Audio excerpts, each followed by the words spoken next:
As to that questionable past, it's well known that Rick Scott is a former healthcare industry executive. He founded and ran Columbia HCA, which became the biggest hospital chain in the United States, one of the biggest companies in the world, and also paid one of the biggest settlements to avoid charges of Medicare fraud, $1.7 billion. Those charges were racked up against Columbia HCA while Rick Scott was the CEO. He was ousted by the board in 1997, and the fines were paid subsequently.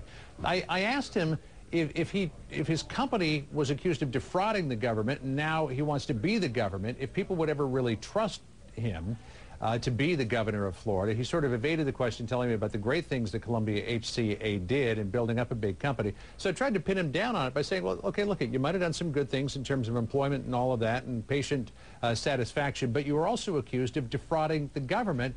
Are you trying to avoid my question? Here's what he said. You also ran a company that was accused of defrauding the government, yet you're kind of avoiding that this morning. No, I've told people all along from the day I got into the race, said, look, you know, when you run a company, you build a company, anything that happens in that company, you take responsibility. I do. People made mistakes. And what I say is, look, when I'm governor, what you know is I'll take responsibility. If anything goes wrong, I'll fix it. Now, in contrast, let's think about what politicians do. We have the highest unemployment on record. Has there been a politician take responsibility? We have almost 50% of our homeowners underwater on their mortgages. Anybody take responsibility? We're walking to a $5+ billion debt. What they know from me is I built a great company. I take responsibility for anything that goes wrong, and I'll make sure that when I'm governor, I'll do the same thing.